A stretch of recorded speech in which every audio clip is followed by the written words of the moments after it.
नमस्ते, मैं डॉक्टर आशीष चांडक अकोला से चांडक आयुर्वेद यूट्यूब चैनल पे आपका बहुत बहुत स्वागत करता हूँ। हम सभी लोग आईने में सुबह दोपहर शाम खुद को देखते हैं। मैं भी देखता हूँ, आप भी देखते हैं। लेकिन कभी आपने आपके जीभ को आईने में देखा है?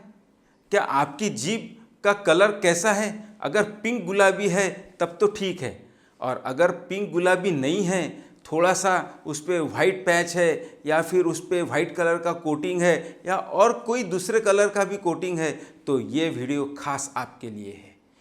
अगर अभी तक हमारे चांडक आयुर्वेद यूट्यूब चैनल को आपने सब्सक्राइब नहीं किया है तो नीचे दिए गए बेल बटन पे अभी क्लिक कीजिए और प्लीज़ सब्सक्राइब कीजिए। अब हम ये आज के वीडियो में ये देखने वाले हैं कि जीभ के ऊपर जो कोटिंग आता है या सफ़ेद कलर की जो एक परत आती है, उसका रिलेशन कहीं हमारे सेहत के साथ तो नहीं है। वैसे तो कॉमनली बहुत से लोगों में दिखाई देता है कि जीभ के ऊपर एक सफ़ेद कलर का कोटिंग है, लेकिन नॉर्मल जीभ का कलर जो है वो पिंक होना चाहिए। अगर आपका पिंक कलर है तो कोई इशू नहीं, लेकिन अगर पिंक नहीं है तो आपको यह देखना चाहिए या किसी आयुर्वेद चिकित्सक की सलाह लेकर यह जानना चाहिए कि कहीं आपके जाठराग्नि में तो कोई प्रॉब्लम नहीं है या कोई और जीर्ण ज्वर जैसी समस्या तो नहीं है।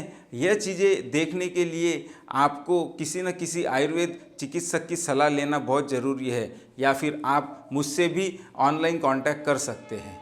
जीभ का सफ़ेद होना या उस पर परत आना, चिकना युक्त परत आना, यह जो है यह शरीर में कुछ न कुछ गड़बड़ी हो रही है, यह एक दर्शाता है। कॉमनली मैंने देखा है कि अगर आपके दिनचर्या में आपकी गड़बड़ी है तो आपके जीभ पे भी उसका इफ़ेक्ट दिखाई देता है। जैसे अगर आप मुंह को हाइजीन प्रॉपर नहीं रखते हो, मुंह की साफ़ सफाई ठीक से नहीं करते हो, तो भी जीभ के ऊपर आपके परत आ सकती है।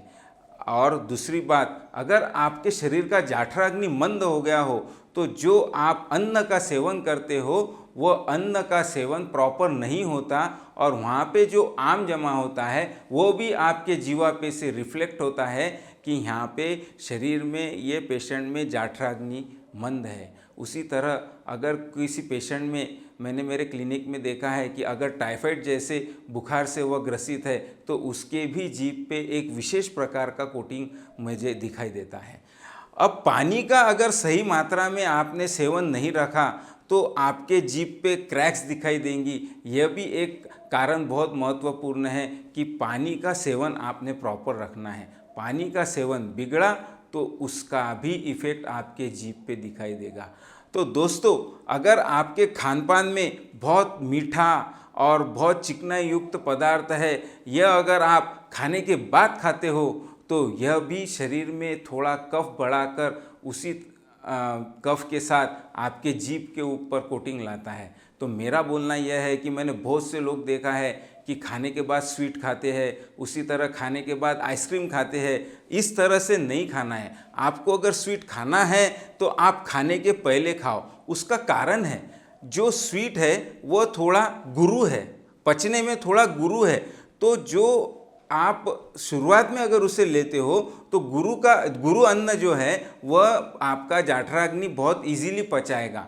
तो उस से मदद ये होगी कि आप जो स्वीट खा रहे हो वो अच्छी तरह से पच जाएगा। वही आप क्या करते हो कि खाने के अंत में उस स्वीट को लेते हो, तो उसमें होता यह है कि आपके शरीर में पहले ही अन्न गया है, आपके जाठराग्नि को पहले ही वो अन्न पचाने का काम लगा है उसमें, और आप गुरु आहार अगर डालोगे तो आपके शरीर में जाठराग्नि की गड़बड़ी होके आपका पचन ठीक से नहीं होगा और उसका इफ़ेक्ट आपके जीभ पे दिखाई देगा। यह सारी जो कारणों की लिस्ट है, यह जीभ के ऊपर जो आने वाली सफ़ेद परत है उसकी है। कॉमनली जीभ के ऊपर सफ़ेद कलर की परत आना यह कोई बहुत बड़े बीमारी का संकेत नहीं है। फिर भी अगर जीभ के ऊपर परत आ रही है, सफ़ेद कलर या फिर गुलाब लाल कलर की परत आ रही है या पीले कलर की परत आ रही है, तो ये सारी चीज़ें एक बार आपने आपके नज़दीकी आयुर्वेद चिकित्सक को दिखाकर एक बार क्लियर कर लेना चाहिए। या मुझसे भी आप कांटेक्ट करके यह क्लियर कर सकते हो। अब इसके ऊपर का जो उपाय है वह आयुर्वेद में बहुत अच्छे तरीके से दिया गया है। मैं मेरे क्लिनिक में देखता हूँ कि बहुत से पेशेंट में मुझे थोड़ा सा अगर उनको मैं देखता हूँ कि ये पेशेंट में जीभ के ऊपर एक सफ़ेद कलर का कोटिंग है और उनको सिर्फ जो चीज़ें मैं देता हूँ जैसे जाठराग्नि जो मंद है उसको अगर प्रदीप्त करने वाली थोड़ी बहुत औषधियाँ देता हूँ तो वो पेशेंट में मुझे सुधार दिखाई देता है। विशेष तौर से अगर जीभ के ऊपर सफ़ेद परत के साथ आपके पैरों के पेंड्री यानी काफ मसल्स एरिया में भी पेन है तो इसका मतलब आपके पाचन संस्था में 100% गड़बड़ी है। तो आप इसे निगलेक्ट मत कीजिए और जीभ के ऊपर अगर सफ़ेद परत है तो उसके लिए थोड़ा सा एक बार आप फिर से ऑब्ज़र्व कीजिए कि आपकी जीभ कहीं सफ़ेद तो नहीं है। अगर है तो आप मुझसे भी कांटेक्ट कर सकते हैं या आपके नज़दीकी जो भी आयुर्वेद चिकित्सक है उनसे भी कांटेक्ट कर सकते हैं। तो आज के वीडियो के लिए इतना ही। नमस्ते।